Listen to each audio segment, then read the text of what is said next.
Hello दोस्तों, maths academy में आप लोग का स्वागत है। चलिए हम स्टार्ट कर देते हैं। हम ये क्वेश्चन में कुछ पार्ट पहले वाली वीडियो में कर चुके थे, आगे बढ़ते हैं। हम क्या कर रहे हैं, solve the flowing pair of the linear equation by the substitution method. Substitution method से हमने को ये जो पेयर है इनको सोल्व करना है, यानी हमें एक्स और वाई की वैल्यू निकालनी है। क्वेश्चन नंबर आप देखेंगे, सबसे पहले क्वेश्चन नंबर फोर्थ की आज बात करेंगे।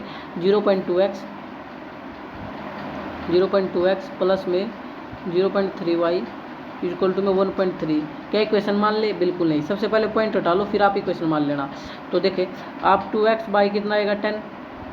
इस सभी को बता, पॉइंट के नाम का 1, पॉइंट के बाद 1 डिजिट है। देखो यहाँ 0.5 है, तो ये 5 का 5 पॉइंट के नाम का आएगा 1, पॉइंट के बाद 1 डिजिट है तो 10।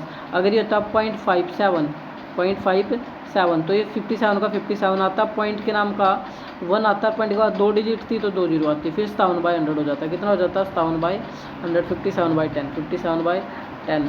तो अब क्या काम करें, ऐसे ही 3/10y, पॉइंट हटाओगे 3/10y इक्वल टू 13/10। और ये मैं आपको बता चुका था कि अब अपोन में जो भी होता है उसका एलसीएम लो। 10 का एलसीएम तो 10 ही होगा, जो भी अपोन में होता है उसका एलसीएम लो, उसकी हर टर्म से मल्टीप्लाई कर दो, यानी 10 और 10। इस 10 का एलसीएम 10 होना है, और 10 से हर टर्म की मल्टीप्लाई करो तो 2x/10 इसकी मल्टीप्लाई भी 10 से, प्लस 3y/10 इसकी मल्टीप्लाई भी 10 से।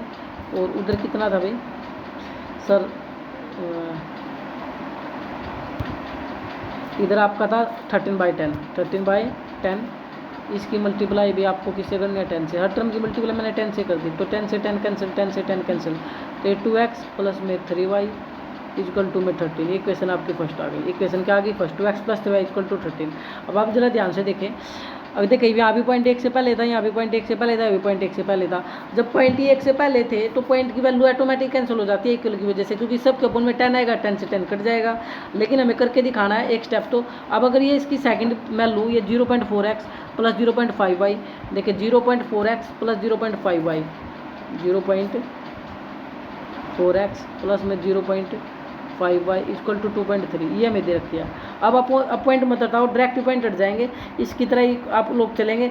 4/10 4/10x plus 5/10x equal to 23/10x। LCM 10 आया, 10 के टर्म से मल्टीप्लाई करेंगे, 10 से 10 कट जाएगा, तो इससे सब डायरेक्ट लिख लो। तो 4x प्लस में 3y इक्वल टू में 23। और इक्वेशन क्या आ गई आपकी? सेकेंड। इक्वेशन क्या आ गई आपकी? सेकेंड, 23। बिल्कुल ठीक है, सेकंड आ चुकी है। अब आप x के, अब आप या तो x के वेरिएबल सेम बना लो, x का वेरिएबल यहाँ 4 है, यहाँ 2 है, या तो इसको सेम बना लो या y का बना लो। अब ध्यान से देखिए, y के वेरिएबल पहले ही सेम बने हुए हैं, तो हमें क्या जरूरत है बनाने की, हम तो y को सेम रख लेंगे ना। सॉरी, वो तो एलिमिनेशन मेथड हो जाएगा, हमें लगाना था भाई सब्स्टिट्यूशन मेथड। क्या लगाना था? Substitution method. तो सब्स्टिट्यूशन मेथड में x की वैल्यू निकालनी पड़ेगी, तो 4x की वैल्यू निकाल लो 23, और ये प्लस का 3y उधर माइनस का हो जाएगा, और यहाँ से x की वैल्यू निकलेगी आपकी 23 माइनस 3y, और अपोन में आ जाएगा आपका मल्टीप्लाई का 4 डिवाइड में आएगा। इक्वेशन थर्ड होगी। सब्स्टिट्यूशन मेथड से मैं करा रहा हूँ। सब्स्टिट्यूशन मेथड में क्या काम करते हैं, किसी एक वेरिएबल की वैल्यू निकाल कर रख लेते हैं। मैंने x की आपके सामने निकाल ली। अब जो x की वैल्यू है इसको इक्वेशन फर्स्ट में आप पुट कर दो, आपका आंसर आ जाएगा 2x plus 3y equal to 30। अब 2x, x की वैल्यू हमने निकाल कर रखी है। देखो x की वैल्यू क्या आप लोगों ने निकाली है? x की वैल्यू है 23 minus 3y by 4, 23 minus 3y, 23 minus 3y by 4 plus में 3y इक्वल टू में 13।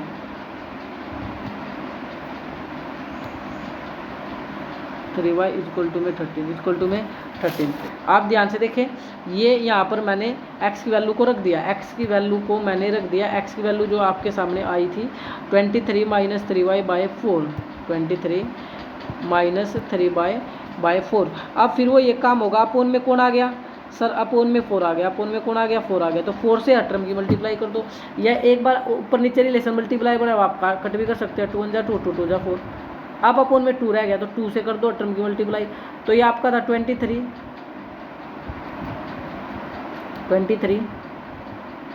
Minus 3y/2।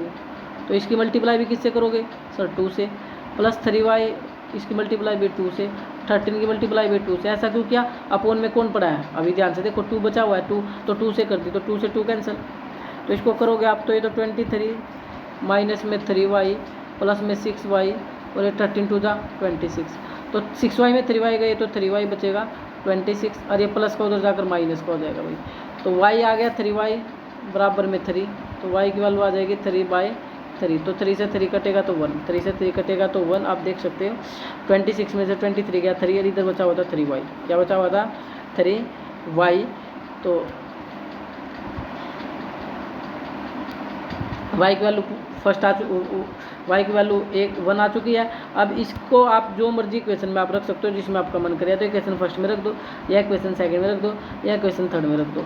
तो जिसमें आपका मन करे उसमें रख दो, आपका आंसर आ जाएगा। तो कोई दिक्कत ही नहीं है किसी प्रकार की। तो बताओ किसके अंदर रखना है इक्वेशन? आप लोग चाहे इसमें रख लो 23 - 3y/4, थर्ड में रख लो 23 - 3y/4, इसमें रख लो, बात सेम ही पड़ेगी। 23 - 3 y की वैल्यू तो कितनी आई है सर? 1 आई है बाई 4। तो इसको और सोल्व करोगे तो 23 3 1 जा 3/4, तो 23 में से 3 गया 20/4, तो 4 5 जा 20। तो एक्स का आंसर आ जाएगा 5। एक्स का आंसर कितना आ जाएगा? 5। तो होपफुली आपको वीडियो समझ आई होगी। जय हिंद, जय भारत।